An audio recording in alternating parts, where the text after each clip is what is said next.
This is round 13, the first race of the European Touring Car Championship today here at Anderstorp.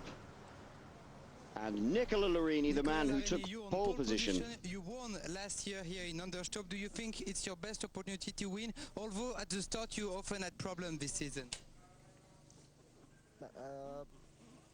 I'm in the right position to win. Doesn't matter if I won last year. I want to win this year. It's important for my position in the championship. Thank you. Nicola Larini sitting on pole position in his Alfa 156 GTA. Behind him on the grid, Tarquini, his teammate, and Colciago behind that. Then the first of the BMWs, Jorg Muller, and then Garcia in the blue and white Spanish Italian BMW 320i. A third pole position for Nicola Larini this year after Donington and Manicourt, but he still hasn't won a race. Will this be the difference? This race off in race one, and a great start by all three Alfas. Colciago trying to get past, but even better, Garcia in the blue and white BMW 320i from 5th place on the grid. Car number 2. That's car number 1, Giovanardi. Looks like he's going backwards. That looks like one of the privateer Alfas going past him, and real ding-dong stuff at the front. Tarquini and Larini. Oh, running very, very wide. That is Gabriele Tarquini, who has run off the track. Just pushing far too hard, outbraked himself and eventually went off the track. Nicola Larini up ahead. That looks like Jorg Muller is putting a move on Garcia to take 2nd place. Jorg Muller moves into 2nd place around this very, very fast Anderstorp track. Nicola Larini, his car's been very good on tyres all weekend, and he said that's going to be a contributory factor as to whether he can last the race distance and the pace he wants to beat these BMWs. The Alfas both very, very good in a straight line. You could see just how much straight line speed advantage they've got over the BMWs. The BMWs tending to be a bit more stable in the corners. There's Andy Priaulx, you can see in the middle of your shot, very disappointingly qualifying in 10th after being very quick during free practice. Andy Priaulx has been flagged up by Gabriele Tarquini as the revelation of the season. This track full of 90-degree left-handers and right-handers and 180-degree bends. Well, on board, looking forwards, you get a really good idea of the speed these guys are carrying. Nicola Larini looks to be dropping back a little bit.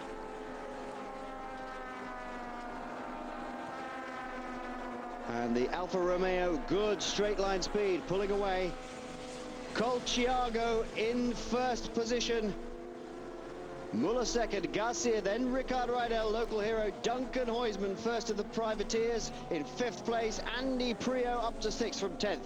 And Muller down to up to 7th. That's the other Muller, Dirk Muller, who didn't have a particularly good qualifying session. Started on row 6. Car number 43, Dirk Muller. No love lost between the two Mullers. You're on board with Nicola Larini fighting his way back up. He went off, battling with Gabriele Tarquini in the first couple of laps. Andy Priaulx trying to move up.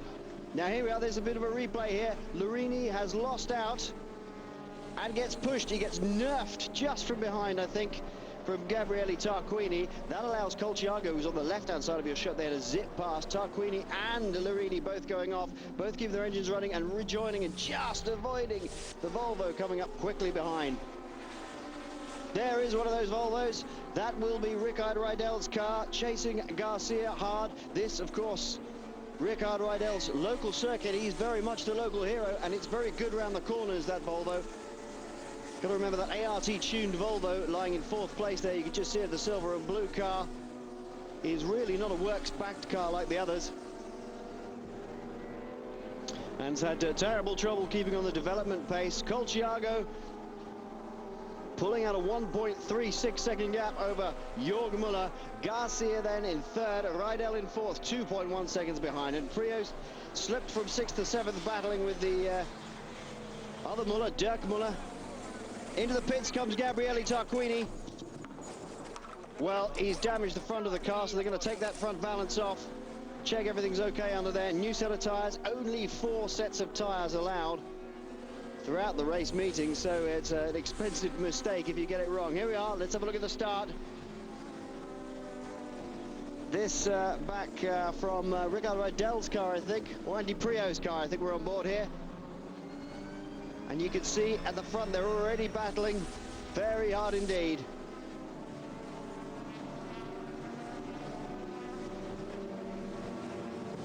Well, Müller is now being hassled quite comprehensively by Ricard Rydell. Jörg Müller, and not making an awful lot of impression on Garcia ahead of him. And Rydell looks like the man on the move. Meanwhile, up front, Colciago is making a clean break of it. The speed of the Alfa just telling so much on this circuit. Through Carousel, it's called Continental at the moment, but everybody here knows it as Carousel. Seems to go on forever and ever and ever. Back towards the start-finish line again to complete another lap. Colciago pulling out a lead. Garcia just a fraction of a gap over Jörg Müller. Ricard Rydell. And then Dirk Müller running very, very wide indeed against Dirk Müller. Or no, that's Duncan Huysman in the first of the privateer. BMW's doing very, very well indeed. He's always up there or thereabouts, and he drives the absolute wheels off the car. In fact, he was flagged at Spa just for his driving practices. He never ever knows how to back off. Well, that's the situation so far here at Anderstorp, race 1 ETCC. With KW, the sports shock absorbers specialist. Lap 5 here at Anderstorp, round 13 European Touring Car Championship, and Colciago pulling out an enormous lead in the Alfa Romeo 156 GTA. And the real battle is from 2nd to 5th. The order: Colciago, Garcia in the first of the BMWs, then Jörg Müller, Ricardo Rydell, local boy, Dirk Müller, Duncan Huysman, first of the privateers, Andy Prio, the Brit, and then Nicola Larini, the pole-sitting man, 6.28 seconds behind, having been nerfed behind by teammate Gabriele Tarquini, who went into the pits to have the front of his car replaced, and a new set of boots. Jörg Müller, I think, feels as though he's being hard done by here by Garcia. He's being held up, he thinks, and he's having a look up the inside. Now, is he going to switch lines and go up the inside on the next, get the line coming out of this long 180-degree bend? Just can't get quite close enough. And Rydell sandwiched between a BMW train there. Look at that. Can he be sandwiched in the train? I'm not sure.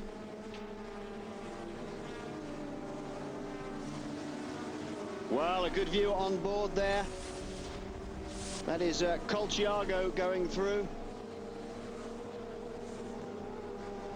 Sorry, Larini that was going through, making his way up through the pack. Passing Andy Prio, who has the low-down camera on his car. Garcia continues to head this BMW train, with one of the carriages in the middle being a Saab, a Volvo, excuse me. Ricardo Rydell, local boy, desperately wants to win at this track. Doesn't have the factory support of the BMWs or of the Alfa Romeos, but has the home advantage, knows this track like the back of his hand. Some of the other local guys not doing quite so well.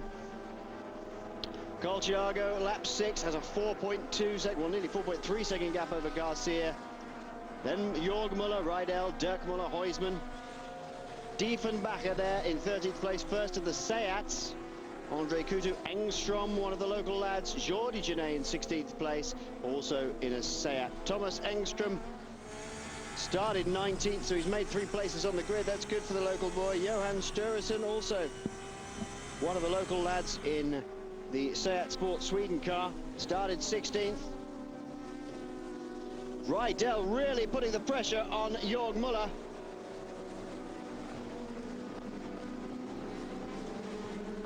Well, I do beg your pardon. Just as I was looking down at that Angstrom position, it appears as if Muller and Rydell have swapped places.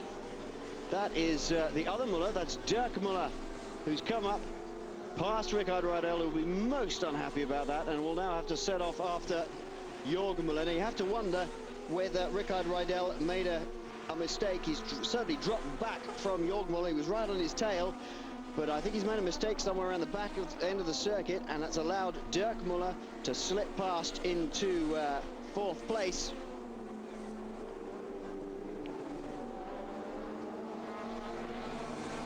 And there you can see Rydell in the top little insert. We have the LG insert at the top. There's the chap I'm talking about. And now being pursued by Duncan Huysman, first of the privateers. There's your rundown: Colchiago Garcia, Jorg Muller, now Dirk Muller up into fourth, Rickard Rydell down into fifth, Duncan Huysman sixth, Nicola Larini back up to seventh, and Andy Prio in eighth. That's a good couple of places. Join us after the break, see the conclusion of the race here at Anderstorp.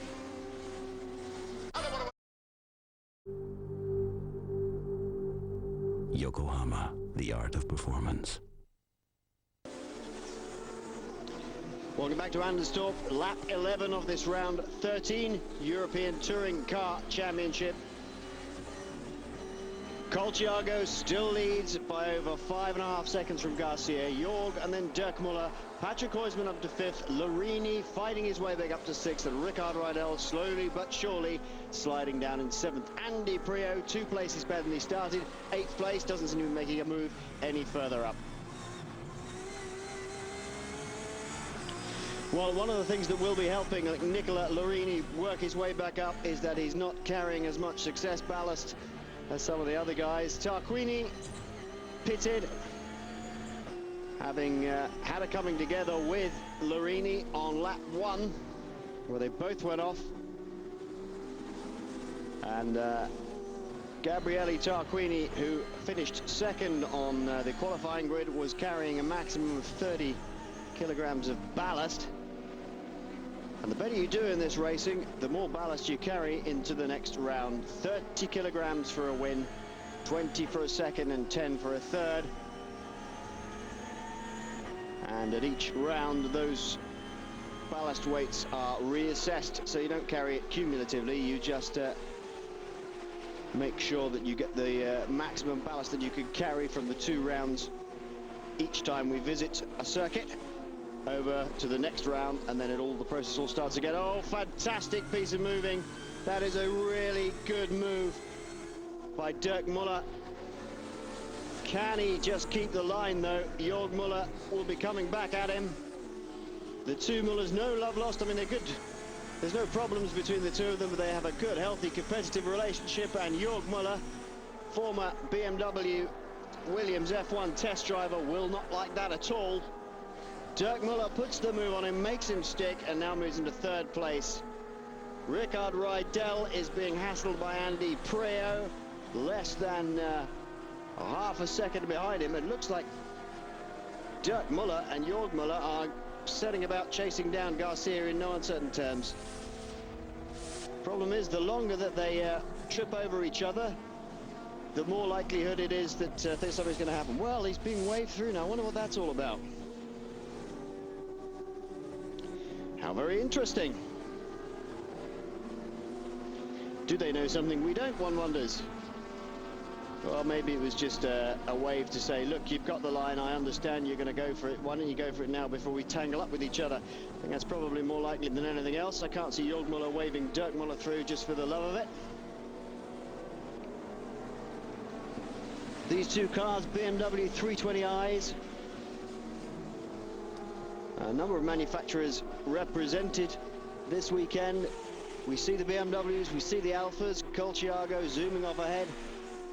But Seat here with their Toledos, the Cupra.